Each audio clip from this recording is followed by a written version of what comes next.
Hello, and welcome to another edition of Equitable Conversations. My name is Gerald Ashley, and as usual, I'm joined by my friend and colleague, George Cooper.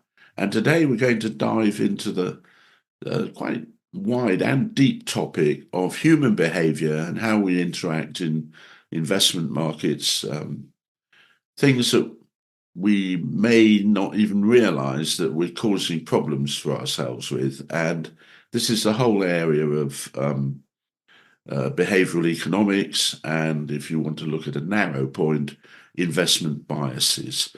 So we're going to dive straight into some investment biases. And George, kick off for us, please. Yeah, I mean, if the area has got a problem, it's probably there's far too many of these behavioral biases to cover in one podcast. But I think if we can talk about a few of the really important ones, I think loss aversion is one of the most important. We've got a whole set of aversions. We tend to regret losing a pound or a dollar far more than we enjoy the benefit of gaining the same amount of money. And that changes our behavior in a few ways, which doesn't tend to make us optimal investors, if you like, and optimal in many other areas of our decision making.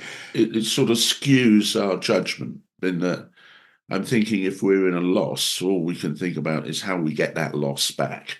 Yes, and I think this loss aversion, it leads into a couple of other behavioral problems that many people have written about.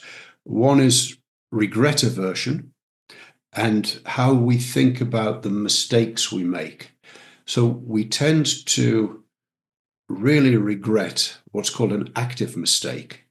So if we take a decision, we do something, and it goes wrong, that's quite painful for us. Yeah, it really hurts, doesn't it? Yeah. On the other hand, if we fail to make a decision and it goes wrong, we find that somehow less painful. And of course, we can push it off onto some mystery third party, the market or other investors who don't know what they're talking about, in our own opinion. Yeah. So to put this into a sort of investing analogy, though it's not only in investing. What it means is if you're holding an investment and you sell it, and then afterwards it suddenly goes up, you feel great regret. On the other hand, if you hang on to it and it keeps going down, you don't feel such a big regret. And this is part of the problem that causes us to sort of sit on the losers for too long. We tend to harvest the flowers and let the weeds grow. Yes, I think many listeners will be familiar with this idea. There's a sort of emotional cycle, or dare one say, roller coaster, and I think of market adages that you're really only at the bottom of a market when everybody is sold. The last ones who've been clinging on all the way down, they throw in the towel, and that's normally when you get the bottom. I mean, that's a simplistic way of looking at it, but there is this roller coaster, and as you say, there's a family of biases. What else would you think ties into the two you've mentioned? Confirmation bias. I think that's the next one that I think is really important. I see it myself in my own behavior, not just in the investing world, but news reports, all sorts of things. It's very difficult to force yourself to read an article if it basically tells you you're wrong. Yeah, it's almost painful. On the other hand, if the journalist is telling you that, yeah, you're right, you're a really smart guy, it's very easy to read that and have your own view reinforced. So sometimes you have to actually challenge yourself and try to discipline yourself to read things that you disagree with. it's part of our makeup that we like sort of praise and support, and we don't like challenge often. And yeah, I can see that completely. Does it go a little deeper in that we maybe put the cart before the horse in that I have a view and then I hunt around to find everything that supports that view. Oh yeah, absolutely. I think, and that's what's the phrase in politics? It's uh, uh, dis, decision made decision made evidence collecting or something like that, where Oh, right. they build the policy and then go out and find the evidence to fit it. And we do that in all sorts of things. You know, we say we subliminally decide we like something and then hunt, maybe without even realizing it, hunt for the reasons that that's true and that, oh, that's the right decision. There is a Swedish psychologist called David Ingvar who is no longer with us, but he conjured up a phrase called memories of the future. And with this, let's take something away from financial markets. Say you decide you're going to learn to play the piano. So, okay, you're going to go and learn to play the piano. Funnily enough, you bump into me and say, "Oh, I started learning to play the piano last week." And you open the paper, and there's loads of articles about why people should take up the piano and all the rest of it. And Ingvar says, well, so what's the hell's going on here? Well, what you're doing is you're subliminally focusing on that news, that information, friends who are doing the same things as you. And this is sometimes a problem in scenario analysis, that people start with a scenario at the end and then work back to find, fit the facts. Yes. And then I think there's another thing that it strikes me is happening with these biases. So if you think we've got the loss aversion bias, which is basically it's our fears, isn't it? It's we focus on things that we're frightened of. And then you've got the confirmation bias. We like to focus on things that tell us we're right. Mm-hmm. Now, it strikes me that with the advent of social media and Twitter or X and the others that have got these algorithms, they've got the algorithms are designed to capture our attention. And that means they're basically feeding us all the time with stories about things that either we agree with, because we'll read it if we agree with it, or things that we're frightened of, because we'll read it if we're frightened of it. So we've got this sort of polarization process going on through the agreement channel, and a paranoia process going on through the frightened channel. And I think it is changing. It's changing society and dividing society, and I also think it's changing the way capital markets behave. Incidentally, it's interesting that you bring this up, because it's some sort of self-reinforcing loop here, isn't there? Because we have a tendency to say, oh, the algorithms are pointing to me this way or that way. But of course, all they're doing is looking at our past behavior. And as you say, sort of reinforcing particular areas. I mean, one of the problems with all this information age and the sort of digitization and use of algorithms and all this information is the lack of serendipity. You don't really go into Amazon and browse around very much. I know you can look at the top 20 or 30 books that have been sold last week or whatever, but it's not the same experience of going into a bookshop and just thinking, oh, I didn't think I'd be interested in, Roman pottery, but this is an interesting book. Yeah, it's that's a good analogy. I think you can think of a sort of thought experiment. It's a little bit like, if you're on, let's say, the right of politics or the left of politics, and you walk into Waterstones, magically, if you're on the right, all of the books are reconfigured to leaning right wing, and if you're on the left, they're all reordered the other way. So you don't get the serendipity of wandering around and picking up something that might challenge you. It shows that we're at a very deep level, we're very influenced. it may sort of touch on one of my favourite topics, which is the search for certainty. People want to feel certain, and I don't think it's too much of a stretch to go back to the hunter-gatherer idea that you want that next meal, you want to be certain you're going to get food, and I think people increasingly view information in that way, and so they lock on to almost anything that, as you says, actually feeds these biases. Yeah, I mean that the certainty thing, we can see that, we certainly see it in the financial markets, where far more wealth is stored in bonds and fixed income, which give fixed income, hence the name. So you've got a relatively good certainty in that market, and far less in things like equities and commodities and gold and things like that, which are far less certain on their returns. So yeah, it's all around us, this sort of bias.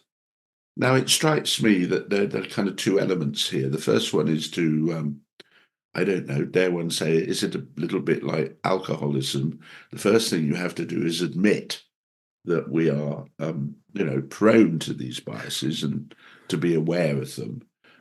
I think we all know people who don't view the world, with any grain of uncertainty or doubt, but it seems to me to be quite important.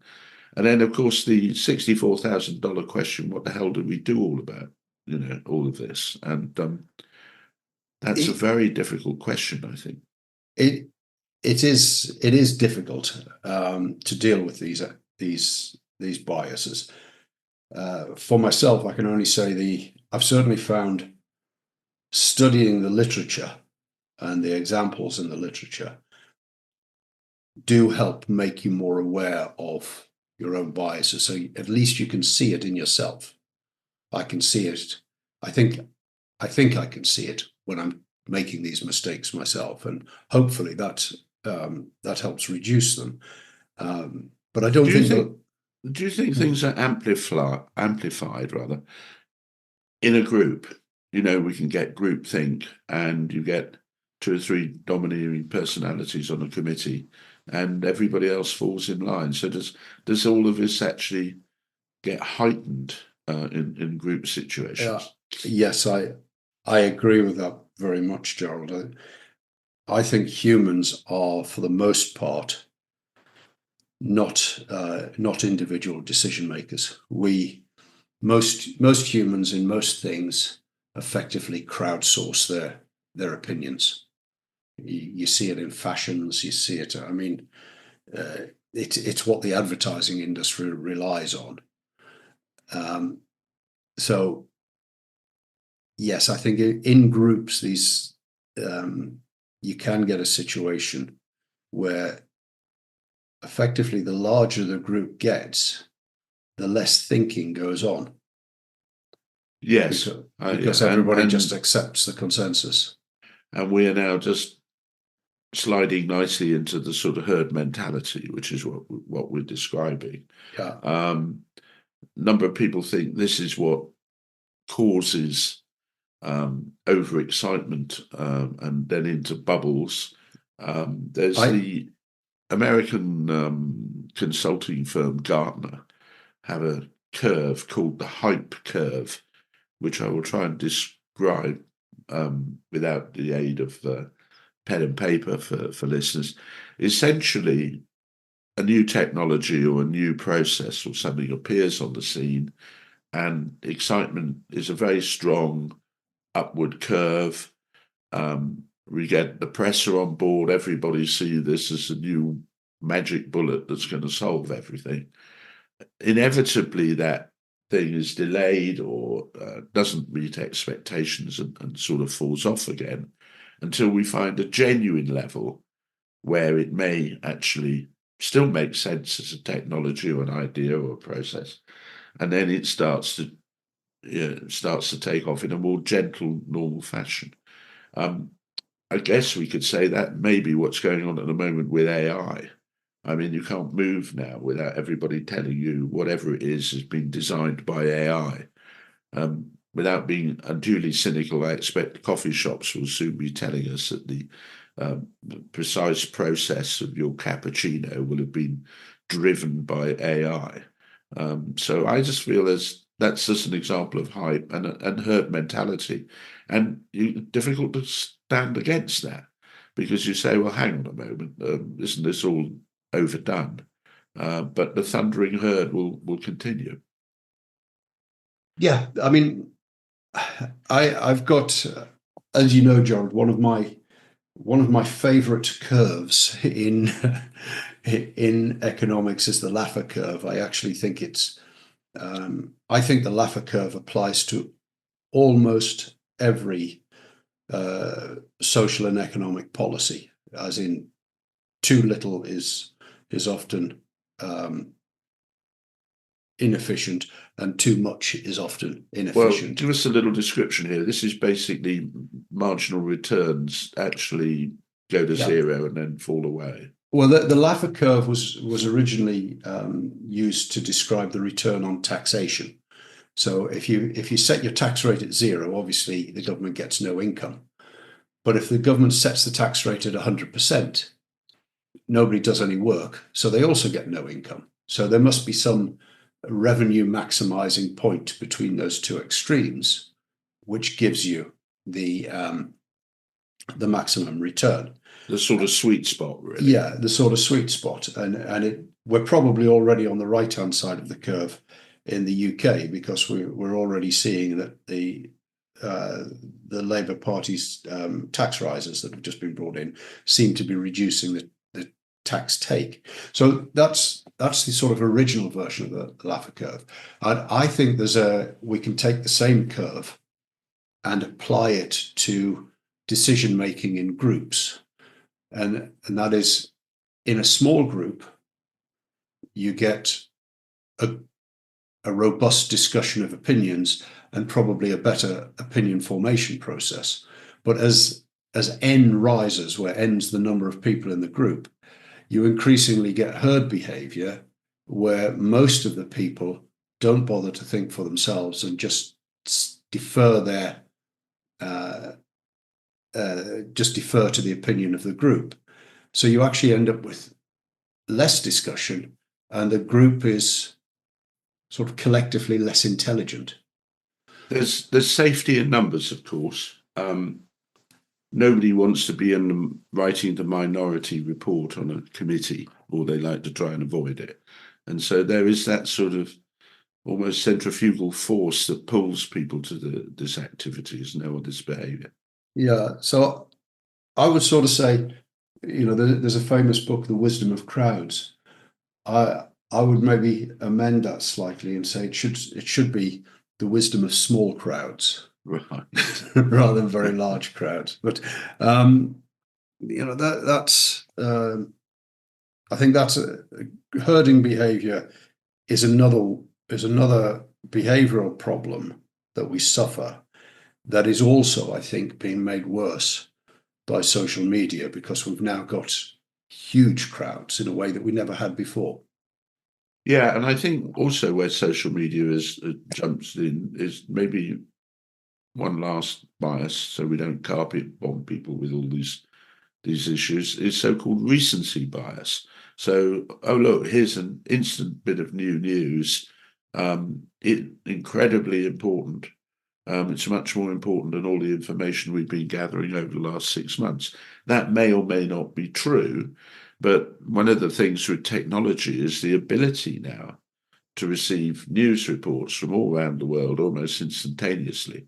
I mean, we simply didn't used to get eyewitness reports of things happening in South America or the Far East in quite the same way. And so there's a lot of unedited stuff. And I suppose what we're saying, are we good self-editors?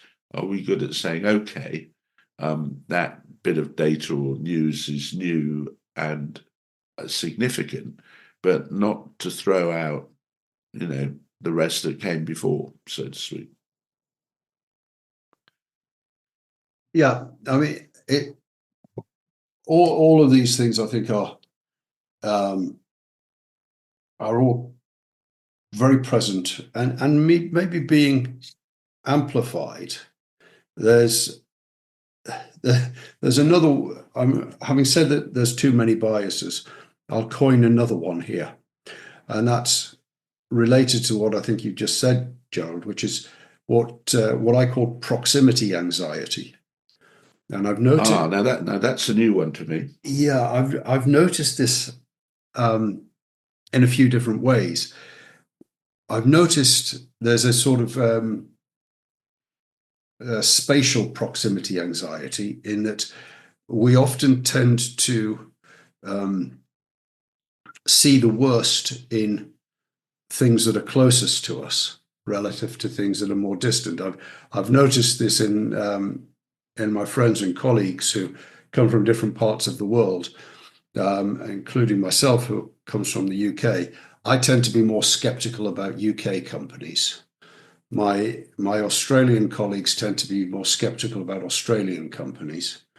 My Chinese colleagues more skeptical about Chinese companies. So there's a sort of a proximity anxiety there. So we're beating down on the home team, and the age-old phrase of far fields are greener. So, Yeah, things are so bad in Britain, let's go to Australia. And your Australian colleague thinks, what the hell are you talking about? yeah. So I think that's an interesting one. And I think it creeps into, for example, politics. So you've still got a very vocal crowd that desperately wants to rejoin Europe and have the politicians of the European Union Yeah. run Britain. And I think that's partially a proximity anxiety thing, that we can see the myriad problems in our own political system more clearly than we can in another political system. So we sort of leads to a bias to wanting to be run from a distance, if you like. And of course, you're folding in right back at the start, then confirmation bias. I'm very pro Brussels and EU, so anything that Britain isn't doing very well just shows what a disaster it was to leave, and we'd be much better off rejoining.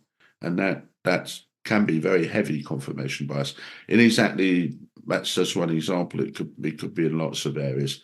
I mean, you can move away from politics and think about the military and the fact we're always fighting the last war. It seems, as a non-military person, to me, slightly surprising that there are voices saying that we should be building up large armoured divisions and tank divisions in the British Army, where, despite all the ballyhoo of these tanks going to Ukraine, the evidence was they certainly had little or no impact, and in many ways were vulnerable against drones. But again, it's maybe loads of data out there, and one's past experience makes military types fight the last war. And this must be true in investment as well, I think. I think there's a whole podcast to be done on the implications of technology in that on that front. Yes, but I think maybe as normal, we'll sort of start wrapping it up with some discussion of some recommended reading. And this week, the book I want to recommend is one of my favorite investing books, Behavioural Investing by James Montier. He is a fund manager, is that right? Or was a fund manager? I think he is now. I think he was a strategist, and I think him and Albert Edwards used to work together, and they were sort of double act, if my memory serves me correctly. Both very smart, very insightful guys. But I particularly like to pick out a couple of chapters from this truly enormous book, because they're not directly related to investing, but they are really quite important sort of life lessons. So the last two chapters of his book, chapter 53 and 54, he starts to talk about happiness, what makes us happy, and how we can sort of help ourselves with the teachings of behavioral science. Right. And he makes the point that, or he discusses a classification of different things that we pursue, thinking they're going to make us happy. One class he calls extrinsic pursuits, which is the pursuit of wealth, the pursuit of possessions, and the pursuit of fame, where effectively achievements in that area position us in the social pyramid. And we think as we get higher up, we're going to be happier. This is sort of signaling our wealth and status and all the rest of it. So yeah, you've got that Ferrari in the drive or whatever it may be. And then there's the other group, which he calls more intrinsic pursuits, experiences, personal development, and social relationships. And the point he makes is the first group, the extrinsic ones, they suffer from what he calls hedonic adaptation. In other words, you get the Ferrari only to find your neighbour's got a Rolls Royce, so it doesn't make you any happier. It doesn't quite. Yeah, it doesn't quite do it for some reason. Yeah, so you're always looking to those above you, and you as you make progression, as you progress, you change your wants so that you don't feel any happier. And he goes on to cite evidence that those that particularly try to accumulate material goods don't end up happier. But interestingly, those that spend their money, instead of spending it on goods, spend it on experiences, holidays, social events, going to the theatre, whatever, they tend to enjoy a different hedonic adaptation, a beneficial hedonic adaptation. You go on the holiday, you forget the terrible flight and the horrible hotel, but you remember the wonderful meal you had with friends, right? And you forget the bad experiences and remember the good ones. So it's almost we're lighting up a different part of the brain here. There's something. Yeah. So I think his book's worth reading just for those last two chapters. Very interesting life lessons there. But I also think there's, to tie it into what we discussed last week about the changing demographics and the aging of society. I suspect as we get older, we sort of learn the lesson that James Montier is talking about here. And we do start to place less emphasis on material things and more emphasis on experiences. And I actually see that happening in the world, where you're getting a bigger and bigger spend on travel, tourism issues, things like that, relative to goods. So downsizing and going on cruises might have a double effect almost. You haven't got the burden maybe of a larger house, or you've got rid of the kids or whatever, and you've got a little bit more, well, you've certainly got time and hopefully a little bit more money to go and do more experiences. It may not be a cruise, it might be sort of walking the Pennine Way or whatever it may be, but it's that sort of wider experience thing seems to be good for us. Yes, it seems to make us happier. So what are you recommending this week, Gerald? Well, I'm going to lower the tone a bit here, as we've just been talking about happiness, and the book I'm alighted on is called Why Most Things Fail, Evolution, Extinction and Economics. So that's a nice cheerful topic. It's by a very well-known economist, Paul Ormerod, who I think was an early founder of Henley Business School and is quite a heavy hitter as an academic. But he's written some really quite straightforward, dare one say, ordinary books on the topic. This is his second or third book, and he tends to focus around the idea, which I think you and I probably in the same camp, that a lot of economics is sort of shoehorned into formalized models, the equilibrium model, for example, and they don't, it doesn't really fit. And at a much better template to use is to look at evolutionary theory, to consider that markets are complex animals, complex systems, if you like, and that they are, and this is where it gets maybe a little bit depressing, they may be inherently unpredictable beyond a certain point. There are so many moving parts, and not only are they moving, they don't move in a nice, straightforward manner. So he's written, it's a very entertaining book. It's quite an easy read. And the title has probably been invented by the publishers rather than making it for a drier topic. But he does make the point that very few companies last more than about 50 to 100 years. There are still one or two constituents of the Dow Jones Industrial Average going. But in general, things seem to have a natural life and the markets just roll on with the next thing. So it sounds depressing, but actually it's a very good read. I haven't heard of that one, but I will read it because I think he's a very insightful guy. I think Paul Ormond is the guy that originally alerted me to the process of physics envy in economics, which is quite an interesting topic, maybe for, another one. Yeah, this is where economists want to create so-called elegant mathematical models that will replicate the outside world.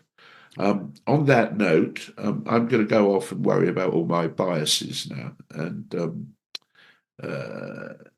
I guess what we're trying to say is it's all about self-awareness and staying balanced. And we all think we're self-aware and balanced, but wish that it was that easy. So, George, thank you for the insights today. And that's this conversation done and dusted. Thank you, Gerald.